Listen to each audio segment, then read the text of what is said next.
Olá, depois de todos esses assuntos abordados, vamos agora ver um projeto prático. Como você montaria um projeto prático para que você tenha aí uma noção de tudo o que você aprendeu aí de comandos elétricos. Baseado em tudo que você aprendeu, como você montaria esse compressor do zero?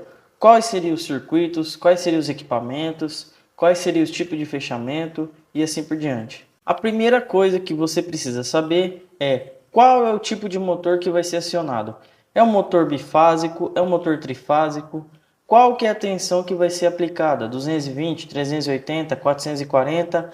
E qual é a corrente desse motor? Para este exemplo, vamos usar um motor de 1 CV e meio, tá ok? E ele vai ser aplicado aí em 127 ou 220. No caso de 127 volts, vai ter uma corrente aí de 28 amperes.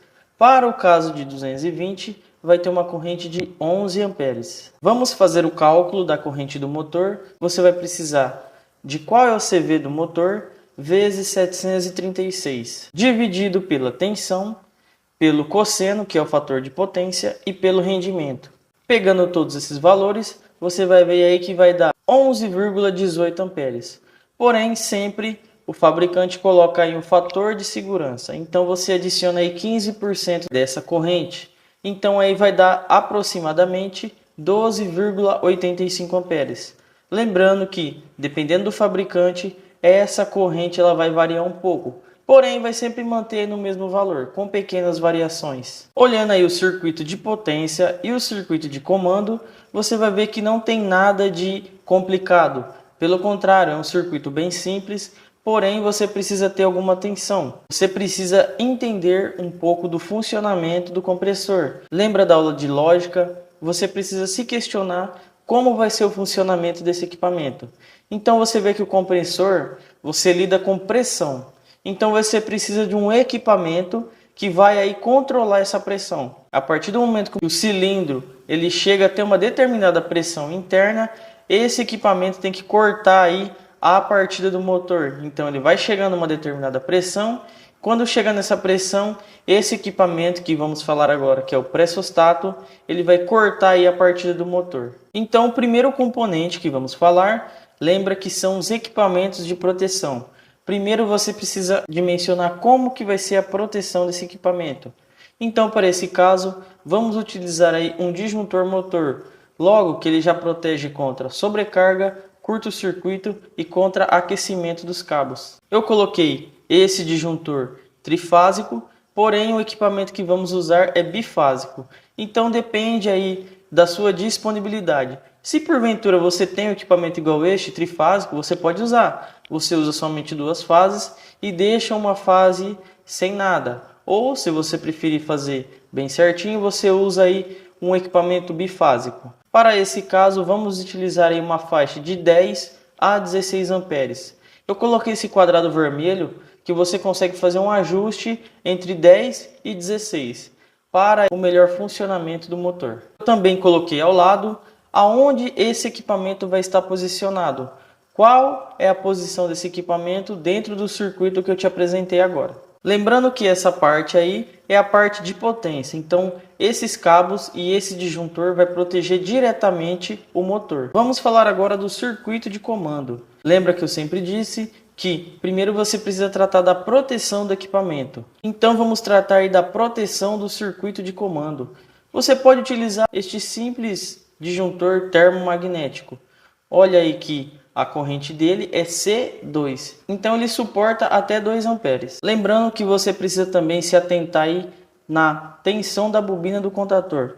Mais para frente aí vamos falar sobre isso. Eu coloquei de forma proposital esse quadrado laranja. Isso está se referindo aí a um relé térmico que pode ser utilizado para você fazer a proteção do circuito. O próximo equipamento utilizado é o pressostato. Lembra que eu falei que você precisa entender como vai funcionar o equipamento? Nesse caso vai ser utilizado o pressostato. Ele também é um equipamento de proteção. Neste exemplo, você vai ver esse pressostato de 80 a 120 PSI. E ele possui um acionamento e um desacionamento automático.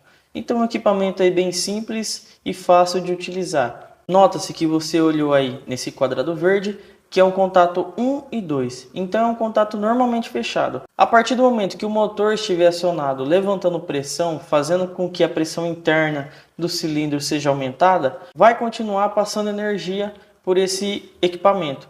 Quando chegar na pressão desejada, esse equipamento vai cortar a energia do comando, fazendo com que ele desligue. O próximo equipamento é o botão de emergência. Tem alguns equipamentos, eu também coloquei de forma para didática de vocês. Ele tem pressostato e botão de emergência no mesmo equipamento. Então facilita aí a instalação para que você tenha uma instalação mais simples do seu equipamento.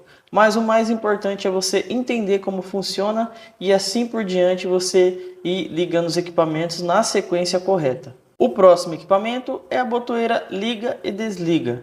Se você olhar aí no circuito, você vai ver que primeiro você tem que passar pelo contato normalmente fechado, que é o botão de desliga, para depois você colocar no normalmente aberto, que é o botão de liga. Então também é bem simples a aplicação. O próximo equipamento é o contator. Você viu que o contator é o último equipamento que vai fazer o acionamento desse motor. Logo, se você olhar no quadrado azul, você vai ver que tem um contato de selo. Então, quando você apertar o botão de liga, ele vai fazer o selo e manter o contator acionado. Foi colocado esse modelo de forma proposital para você ver aí que ele consegue aguentar até um motor de 7 CV. Então, para o nosso exemplo, foi utilizado um motor de 1 CV e meio. É bem acima do que nós precisamos. Olhando aí as especificações do contator, você vê que em 230 volts você tem 5,5 kW de carga. Então você só fazer essa conversão que você vê que o contator aguenta até um motor de 7 CV. Vamos falar rapidamente sobre dimensionamento de cabos elétricos.